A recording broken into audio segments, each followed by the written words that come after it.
Bonjour et bienvenue dans mon atelier.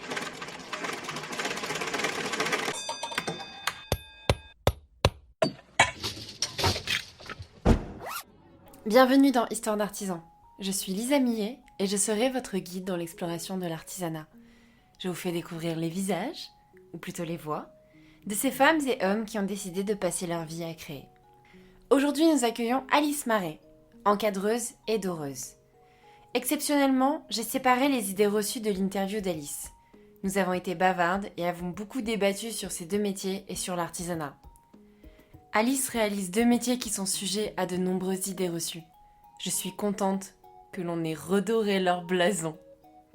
Vous l'avez? Belle écoute! Bonjour Alice et merci de m'accueillir à distance de ton atelier puisque encore une fois on est confinés. Pour changer, C'est ça, on adore. Mais dans la joie et la bonne humeur, on se Toujours. parle et moi je suis ravie. Je suis ravie de faire ta connaissance. J'ai lancé depuis plusieurs épisodes un petit jeu sur les préjugés qu'on peut avoir sur ton métier. Ton métier d'artisan. Et donc le but c'est que tu nous dises si oui ou non c'est un vrai ou un faux préjugé. D'accord. Donc mon premier préjugé Mhm. est à propos de l'encadrement, puisque Alice, tu es encadreuse et doreuse, donc on aura plein de préjugés. Tout à fait, 2 fois plus. J'adore. Donc mon premier préjugé, c'est sur l'encadrement, et c'est l'encadrement, c'est du bois autour d'une œuvre d'art avec de la découpe de carton. Donc là, je dois dire juste vrai ou faux? Oui, tu peux nous expliquer pourquoi c'est faux ou pourquoi c'est vrai. C'est un vrai préjugé parce que les gens savent pas forcément ce que c'est de l'encadrement, en tout cas en quoi ça consiste et que souvent, ils ont une image en tête du cadre IKEA, basique, voilà. Non, l'encadrement, c'est pas que ça, c'est, surtout du conseil. On fait de la fabrication, mais quand même à la base, c'est, du conseil vis-à-vis du client. Donc, voilà, qui nous amène, une œuvre d'art et on doit l'aiguiller pour, faire de la mise en valeur la meilleure possible. En tout cas qui correspond, à son sujet. Alors effectivement derrière il y a de, fabrication de cadres. Alors, on ne fabrique pas les cadres. Enfin je veux dire, on ne fabrique pas les moulures. C'est quelque chose qui revient assez souvent. On pense que l'encadreur fabrique ces moulures, mais pas du tout. On a un fournisseur qui s'appelle, qui est moulurier et qui fait, nos moulures et ensuite nous on vient les couper et les assembler. Je savais pas que ça existait ce métier. Eh Tu bien vois, tu si. m'apprends un truc. Bah Ok. si et malheureusement il y en a beaucoup qui ont fermé ces 15 dernières années. Mais c'est tout à fait c'est tout à fait un métier et c'est vrai que je pourrais le fabriquer et bon, ça commence à faire beaucoup de choses à faire. Je préfère laisser ça, aux gens qui savent le faire, tout simplement et donc oui, non, l'encadreur n'est pas que, un morceau de bois et un morceau de carton et un morceau de verre, au passage. Pendant de très longues années, l'encadreur était pas mal, l'homme à tout faire, enfin l'homme ou la femme à tout faire. Souvent, quand mon premier apprentissage l'atelier que j'ai fait en apprentissage, en encadrement, il est dans le 14e et c'est un très vieil atelier qui a ouvert dans les années 50 et quand j'étais apprentie là-bas, on avait beaucoup de clients, du quartier qui venaient faire refaire, mais un peu tout et n'importe quoi chez nous. Une fois, il y a une personne qui avait une mosaïque et en fait, qui savait pas du tout, où l'amener et donc il nous l'a ramenée en disant: «Bah, peut-être que vous savez le faire», tout ça et on lui dit: «Ben, oui» et donc on lui a réparé sa mosaïque ou alors, voilà, une personne a cassé un morceau de carreau, enfin un carreau de vitre de sa fenêtre, bah, il est venu nous voir en disant: «Ah, vous pourriez pas me redécouper un morceau de verre, nani nana». À une époque, il y avait plein d'artisans dans les quartiers, donc le vitrier, le miroitier, enfin voilà, un bon nombre d'artisans qui savaient faire un peu tout. Comme tout a fermé et ben, on s'est retrouvés, l'encadreur à faire un peu, tout ça. Ouais, voilà, l'homme à tout faire. Ok. C'était assez drôle. Et la découpe du verre, c'est toi qui le fais? Tout à fait. Mes plaques, elles arrivent, en carton, donc c'est des formats, on a plusieurs formats. Moi, je prends du 80-120 et après j'ai une machine qui s'appelle, alors c'est une Fletcher, mais c'est une découpe murale qui me découpe, alors avant, on le découpait à la main. Quand j'ai commencé, on avait ce qu'on appelle un diamant C'est un outil avec, au bout une pointe et en fait, c'est une pointe de diamant et on venait poser, la plaque de verre sur notre établi et on venait découper avec une équerre et hop, on coupait à main levée. Comme, j'imagine, c'est un peu les mêmes techniques que le vitrailliste, Tout non? à fait, c'est Mmh. exactement les mêmes. OK. Et maintenant, je me suis, offert le luxe quand j'ai monté ma boîte, de me payer une découpe murale, enfin un massicot mural pour pouvoir me découper le verre, le plexi, les cartonnages plus ou moins épais et voilà. Donc comme ça m'évite de le faire. C'est un peu moins casse-gueule qu'à la main, Oui, quand même. OK. Et tu fais tout ce qui est, biseau? Oui, tout à fait.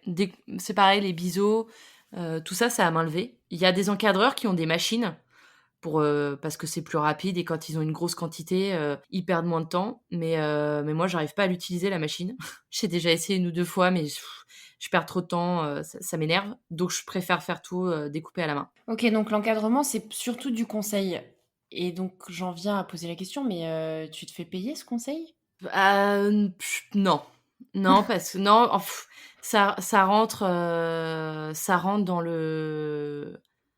dans le prix global, qu'on donne à la fin, mais c'est vrai qu'on pourrait le faire, on pourrait faire payer ce conseil. Surtout que, ben, voilà, il y a des gens parfois, qui arrivent avec une idée un peu, de ce qu'ils veulent, donc c'est assez rapide, ça peut prendre 10 minutes. Mais parfois, il y en a, qui ont pas du tout d'idée et ça peut prendre beaucoup plus de temps. Je suis déjà restée, 2 heures et demie avec des clients qui savaient pas ce qu'ils voulaient. Alors, pour un peu que ça soit un couple, alors là, ça peut être très, très long. Donc non, c'est vrai qu'on pourrait faire payer, mais ça, c'est encore un truc psychologique, en fait, les gens, quand ils viennent nous voir, ils partent du principe que ça fait partie du truc. Donc on je pense que pour eux, si on leur dit: «Il faut payer ce temps-là», ça serait pas possible, mais en général, on l'incorpore quand même plus ou moins dans notre tarif, dans nos devis. Mais il est difficilement quantifiable parce que voilà, un coup, ça va nous prendre, 1/4 d'heure, un coup, ça va nous prendre 2 heures. Ça serait trop, compliqué de mettre ça sur nos tarifs, sur nos grilles tarifaires. Je vais faire un parallèle avec, les métiers des bureaux. Il y a des gens qui sont quand même payés pour conseiller, hein, et C'est vrai. c'est des gens qui se font payer quand même 600 € la journée, voire C plus. Tout à fait, j'en connais beaucoup d'ailleurs. C'est un débat que j'ai eu souvent avec des artisans, c'est, la partie, réflexion du projet. Oui, on n'a pas envie de la payer en tant que consommateur, mais parce que, encore une fois, on n'est pas éduqués. Justine et Mathilde, qui sont vitraillistes et mosaïstes, elles peuvent passer des journées à réfléchir à des projets pour des architectes d'intérieur qui juste leur demandent des croquis à intégrer dans un projet pour lequel ils postulent. Bah, s'ils n'ont pas le projet, elles ne seront jamais payées, enfin elles auront elles-mêmes pas le projet. Alors ça existe dans les boîtes de consulting de dire on vous offre la consultation si vous signez le devis à la fin de c'est nous qui allons le faire. Mais ça peut aussi fonctionner comme ça. Ça t'est déjà arrivé qu'il y ait des clients qui arrivent et qui disent donnez-moi l'idée et ensuite qu'ils aillent voir ailleurs? Je crois pas, non. Bon, c'est déjà ça. Alors, j'ai déjà des clients qui sont venus pour avoir une idée et qui sont repartis en disant qu'ils allaient le faire eux-mêmes. Ça m'est déjà arrivé. En disant, «Ah ouais, d'accord, OK, donc vous pensez que on devrait faire ci, ça, nani nana». En plus, ils m'avaient quand même dit qu'ils avaient précédemment fait des choses tout seuls. Donc clairement, ils venaient pour avoir une solution à leur problématique et ensuite le faire tout seul chez eux. Ça oui, ça clairement, mais pas C'est ailleurs. tellement ingrat. Ouais, c'est ingrat. Ah oui, complètement, ouais. Mais en fait, je pense que la différence avec le consulting, c'est qu'il y a un espèce de truc où en fait, les gens quand ils viennent, les particuliers, c'est pour eux, alors que quand ils sont dans un domaine professionnel, ils seront plus à même de payer. Je sais pas si c'est très clair, mais Si, c'est pas leur argent. parce que c'est pas leur argent déjà, mais même en fait, ils seront prêts, à payer, des notaires, des avocats à la journée en disant, «Bon OK d'accord, je sais pas, j'ai un testament à faire ou j'ai, un acte notarial à faire, ça va me coûter, 500 balles la journée». Bon et ils ont pas le choix parce qu'il y a un côté utilitaire, parce qu'en fait, c'est tellement intégré dans les mœurs professionnelles qu'en fait, voilà, on doit, lâcher 600 balles pour, un avocat ou notaire ou machin, en fait, ça paraît normal. Alors que un artisan, c'est presque lui qui est à notre service. Il y a un espèce de rapport où, en fait, on est le client. Ils font une faveur en venant te Il y voir. a une espèce de truc où quand même, je veux dire: «Je viens vous voir, je pourrais aller ailleurs». Ça me fait énormément de peine parce que oui, en fait, on avait ce débat tout à l'heure en aparté. C'est que on intègre qu'il y a certains métiers, c'est des experts, Mmh. mais on a tellement pendant longtemps dénigré le travail de la main qu'aujourd'hui, tout le monde se dit je peux le faire. Tout à fait. D'où le principe du do it yourself, en fait. Parce qu'effectivement, oui, d'accord, moi je peux le faire, je peux, acheter du verre, un encadrement et le faire moi-même. Par contre, voilà, avoir une expertise sur une analyse financière, ah bah non, je peux pas, donc je suis quand même obligée de payer quelqu'un. Voilà, c'est juste qu'il y a quelque chose qui est potentiellement accessible, ou en tout cas où nous on donne l'impression que c'est accessible, alors que l'autre non. Donc l'autre, on est prêt à mettre de la thune pour le faire.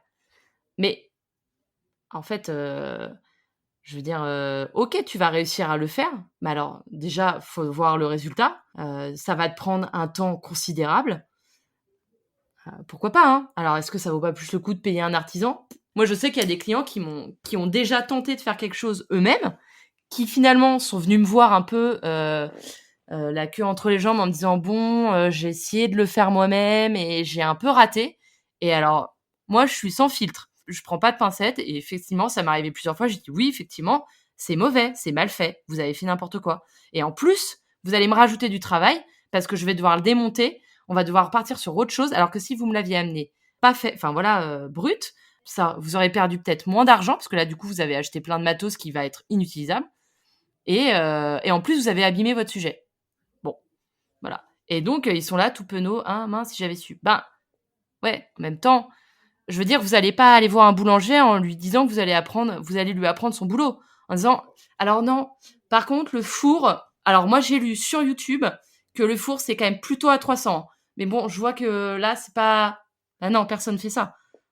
Bon bah voilà, c'est pareil pour l'artisan en fait, enfin, c'est juste que les gens, ils aiment bien ce côté où comme il y a une accessibilité, ils peuvent se permettre de nous apprendre notre métier. Ça m'est arrivé plein de fois, hein. Des gens essaient de m'apprendre mon taf. Non mais je sais de quoi je en arrivant, je sais de quoi je parle. Non, bah non. Non, non, vous savez pas, mais c'est pas grave. Enfin, il y a pas de je suis là pour ça, mais si vous arrivez avec un a priori, une condescendance, ça va être compliqué, à gérer. Il y a vraiment une dévalorisation, l'intelligence, j'ai appelé ça l'intelligence de la main par Mmh. rapport à l'intelligence, intellectuelle. C'est beau, c'est l'intelligence de la main. Je retiens.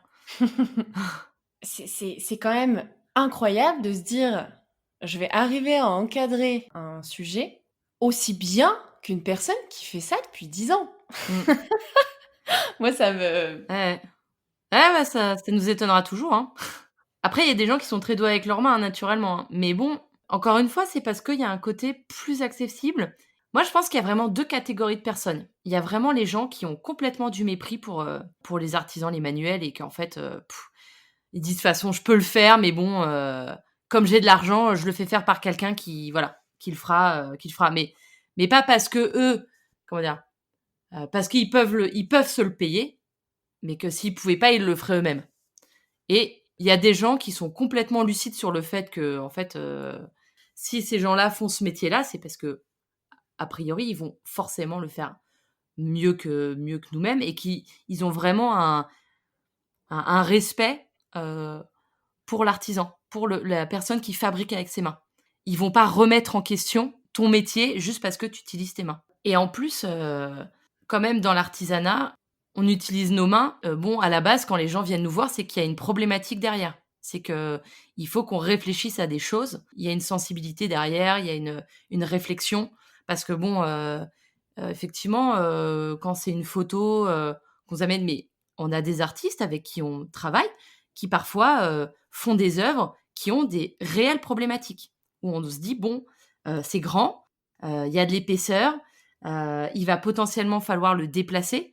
Voilà, des problématiques de matériaux, à prendre en compte. Je ne sais pas si ça va être dans un endroit humide ou pas. Enfin, je veux dire, c'est pas juste un truc, on coupe 3 cartons, machin. Il faut réfléchir à tout ça, le matériau qu'on va utiliser, si c'est du bois, du métal, l'épaisseur, si on prend du verre, du plexi. Et donc ça nous demande, nous, de la veille de notre côté. C'est-à-dire qu'on se renseigne sur nos propres matériaux, mais pas que, puis voilà, sur les œuvres aussi qu'on va encadrer. Parce que parfois, les gens, ils nous demandent aussi d'avoir une sensibilité à ça, en disant, si tu es sensible ou pas à l'art, s'ils te font des références artistiques et que tu es complètement à la masse, bah, tu perds de ta crédibilité.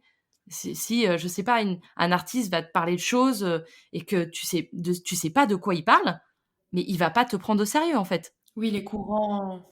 Voilà, les courants, même, je sais pas, s'ils te parlent de galeries, de choses, d'événements, de trucs et que tu es là, oh là là et qu'ils voient dans tes yeux que tu es perdu. Mais en fait, ça fait pas longtemps que vous êtes artisan. Ça passe par tout ça, donc en fait, et on est obligé d'être des personnes complètes, on nous demande. Et en plus, on finit par, savoir faire beaucoup de choses. Au final, pas juste, faire notre métier en lui-même, mais on sait avec nos mains, on sait utiliser notre main, donc il y a d'autres choses qu'on va réussir à un peu maîtriser. C'est un secteur que je connais pas bien, moi, le monde de l'art. Quand tu vas en galerie et que tu achètes une œuvre d'art, tu achètes forcément le cadre qui va avec. Pas toujours. Tu as des galeries qui peuvent te vendre les œuvres, brutes et ensuite tu peux aller, faire encadrer chez ton encadreur. Après, tu as quand même beaucoup, beaucoup de galeries qui font appel à des encadreurs. En fait, souvent, comment ça se passe? L'artiste qui va se faire exposer dans une galerie fait appel à un encadreur. Donc en fait, l'artiste fait un peu l'intermédiaire entre la galerie et l'encadreur. Parfois, nous, on est en direct, mais pas toujours. Et voilà, effectivement, tu peux arriver dans une galerie et dire l'œuvre est déjà encadrée, donc j'achète le tout. Bon, si l'encadrement te plaît pas, tu peux très bien aller voir ton propre encadreur et faire tout changer. C'est marrant parce que c'est vraiment important. Les artistes ou les galeries, parfois, ils comprennent pas cette étape-là où tu dis, mais en fait, la personne va payer 2 fois au lieu d'une. Vous, c'est pareil, si vous faites faire des encadrements, certes, ça coûtera un peu plus cher, mais l'encadrement mettra tellement bien en valeur l'œuvre qu'en fait, le client, il va avoir une vision différente, il va tout de suite adhérer à l'œuvre parce que l'encadrement va très bien avec. Donc, il ne refera pas faire l'encadrement. Il paiera un petit peu plus cher, mais parce que au moins, s'il achète une œuvre, l'encadrement lui plaît pas, bah, il achète l'œuvre, l'encadrement et il faudra refaire l'encadrement. Donc, c'est complètement contre-productif. Et ça, les galeristes et parfois les artistes ont du mal à le comprendre, de se dire, mais si vous mettez tout de suite un peu plus d'argent dans l'encadrement, vous allez avoir des résultats beaucoup plus rapides et en fait, les gens seront beaucoup plus séduits. Et ça, ils ont du mal parce que en fait, ils veulent mettre le moins d'argent possible parce qu'il faut encadrer quand même, faut quand même encadrer les sujets, mais ils veulent pas le mettre, ils veulent pas investir dedans. Mais pour moi, c'est une erreur parce qu'il y a une chose qui pourrait être faite une fois, elle est faite 2 fois. Je comprends pas la stratégie. Vraiment, je comprends pas.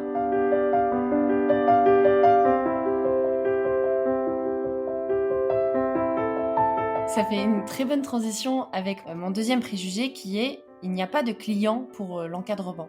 Bah, alors si, il y a des clients. Quand j'ai commencé l'encadrement, je pense que la clientèle était beaucoup plus éclectique que maintenant. La personne qui avait peut-être un peu moins de moyens pouvait quand même s'offrir un encadrement. Maintenant, je pense que c'est un peu plus compliqué. À l'époque, il y avait plus de fournisseurs, il y avait plus d'encadreurs. Donc en fait, Il y a une guerre des prix. il y avait pas forcément une guerre des prix parce que chaque encadreur avait un peu son style, avait un peu son truc. Et puis c'était vraiment, on avait des encadreurs de quartier. Donc en fait, nous, moi, quand j'étais chez mon maître d'apprentissage, on avait les concierges des immeubles à côté qui venaient faire encadrer des photos, des petites gravures qu'elles avaient achetées, tout ça. Et en fait, elle préférait venir chez son encadreur qu'aller chez Ikea. Maintenant, je pense que cette type de clientèle, elle est plus trop d'actualité. Après, moi, j'ai pas pignon sur rue. Mon atelier, il est au sein d'un Fab Lab qui s'appelle ici Montreuil, qui est un tiers-lieu. Et donc, j'ai pas de vitrine. Et en fait, ma vitrine, c'est les réseaux sociaux, le bouche à oreille. Donc, en fait, j'ai complètement perdu cette clientèle. Enfin, je l'ai pas perdue, je la voulais pas surtout. Pas parce que je les aime pas, hein, mais parce que c'est des gens qui prennent trop de temps pour la rentabilité, on va dire. Et quand tu es tout seul et que tu montes ta boîte, tu peux pas perdre du temps à discuter avec des gens qui viennent juste, qui rentrent dans ta boutique pour papoter en disant ah vous êtes nouveau ici, nanana. Notre clientèle en encadrement, c'est la classe moyenne, les jeunes actifs, voilà, qui ont des salaires plus ou moins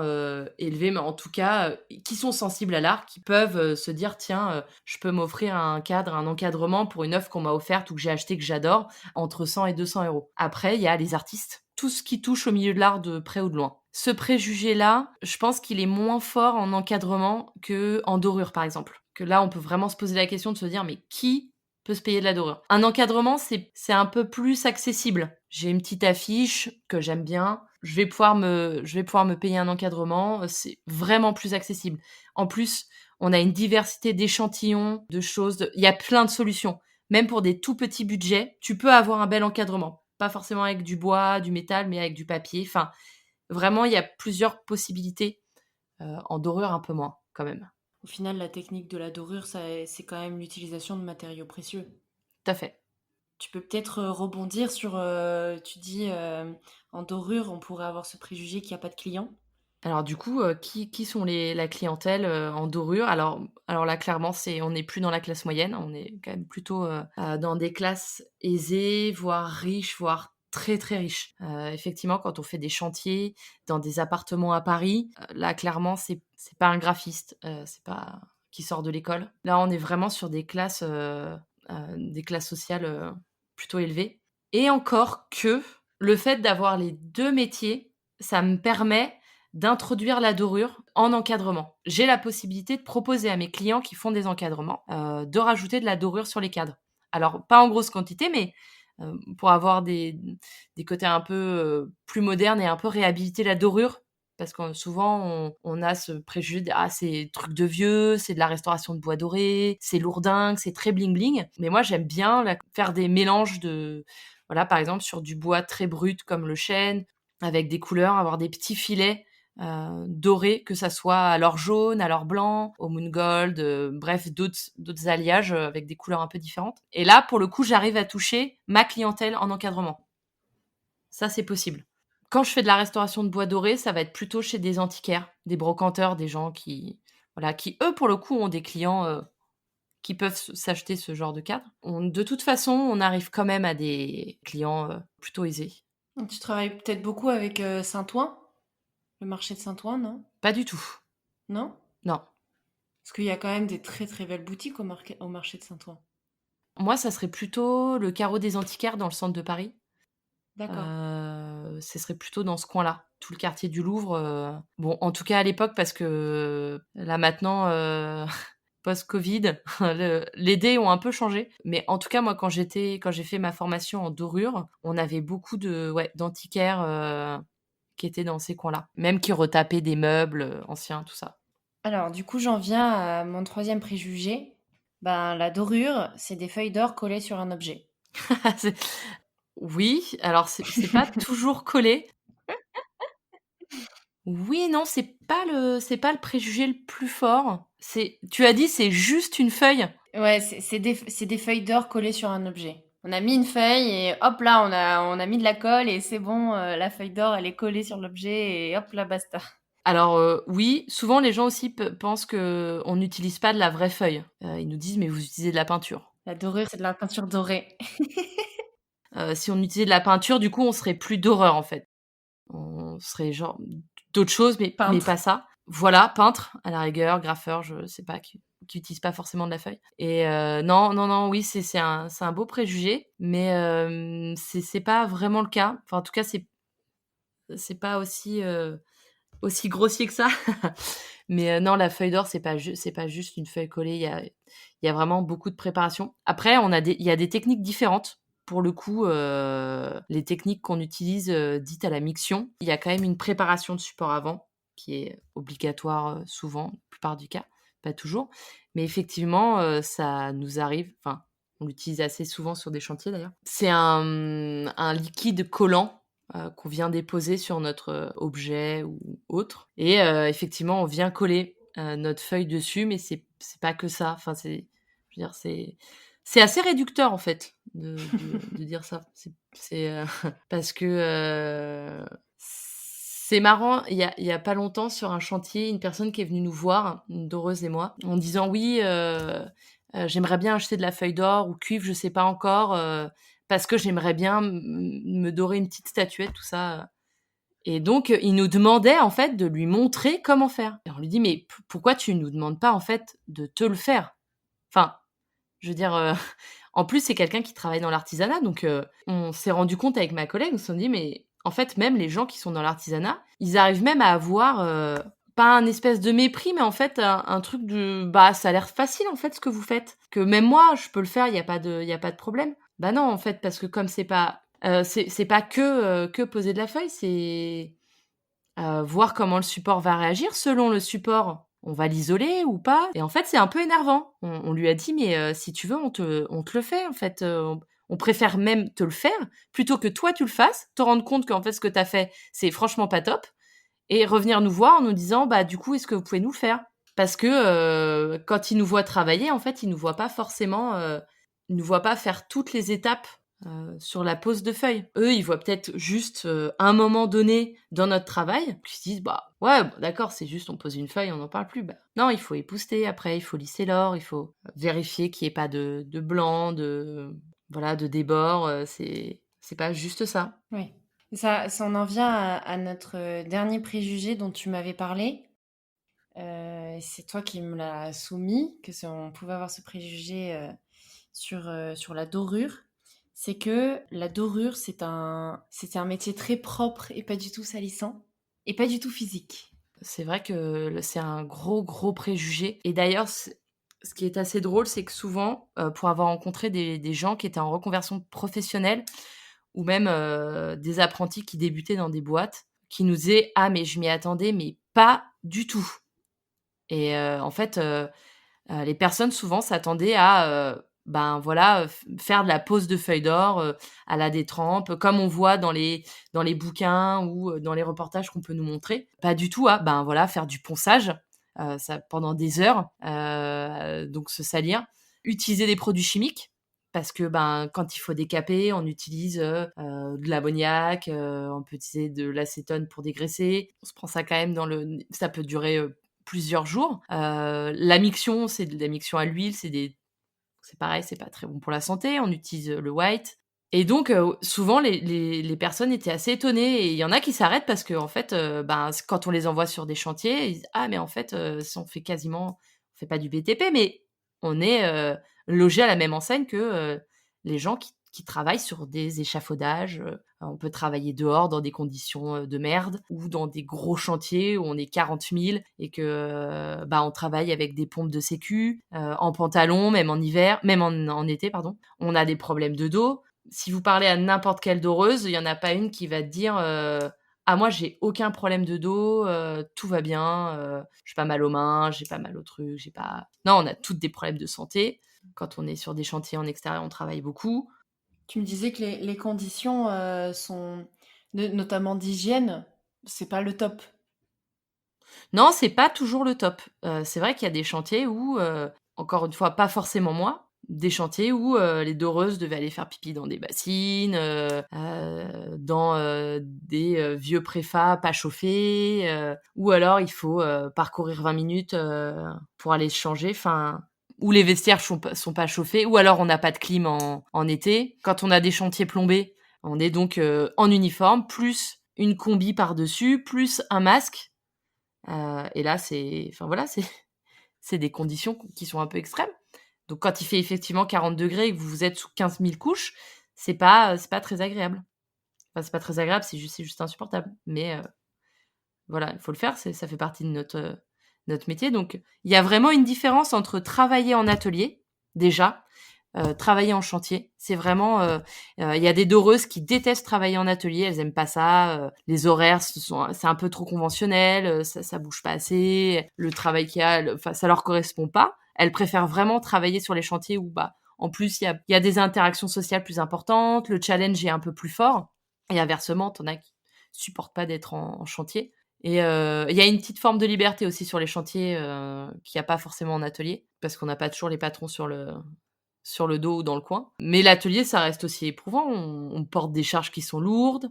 Quand on est plusieurs, c'est bien parce qu'on peut être à plusieurs, mais quand on est tout seul dans son atelier, qu'il faut porter, des grandes plaques, des panneaux, des objets, conséquents, bah, faut le faire. Bah, voilà, tu le fais tout seul, donc forcément, tu te fais mal. Et même la position en elle-même de dorure, quand on dort, avec le coussin en tout cas, même quand on dort au carnet, mais au coussin posé sur la main gauche. Donc en fait, on est en lévitation. On a tous les bras, le bras droit et gauche qui sont, en l'air, où il y a pas d'appui en fait, on est appuyé sur rien du tout, avec, la tête légèrement penchée. Donc en fait, tout notre corps est dans des positions, de tension et ça peut durer des heures. Vous pouvez passer 2-3 heures à dorer un objet, sans forcément beaucoup bouger. Le corps, Il souffre. ah bah, il souffre beaucoup. C'est pour ça que c'est important, de dire aux jeunes ou en tout cas à ceux qui rentrent dans ce métier-là, de dire: «Faites attention à votre corps, prenez-en soin». Quand vous amusez pas à faire, n'importe quoi, à dire: «Non mais, c'est pas grave, je suis jeune, nani nana». Faire du sport, s'étirer, faire attention à soi parce que avoir de l'arthrite à 35 ans, c'est pas fou quoi, c'est pas top. Et puis c'est notre outil de travail en fait, si on peut plus le faire, si notre corps il est trop abîmé, qu'on peut plus travailler, qu'est-ce qu'on va faire derrière? Enfin voilà, ça veut dire se reconvertir, mais dans quoi? Parce que du coup, on peut plus utiliser nos mains, on peut plus utiliser notre dos, nos cervicales, c'est pas rien. Le travail oui, mais pas à n'importe quel prix. Pas à n'importe quel prix. Ben, c'est très intéressant. On a quand même passé un bout de temps sur les préjugés et je pense que, en tout cas, moi, j'en ai appris beaucoup. La suite promet d'être encore plus intéressante. Merci beaucoup pour votre écoute. J'ai hâte que vous découvriez l'interview d'Alice. En attendant, vous pouvez continuer de m'aider à faire découvrir les histoires d'artisans au plus grand nombre en mettant une note sur iTunes et en vous abonnant sur votre plateforme de streaming préférée. Comme d'habitude, je publie régulièrement des photos du travail des artisans sur Instagram. Donc n'hésitez pas à vous abonner pour découvrir leur métier en images. À bientôt avec une nouvelle histoire!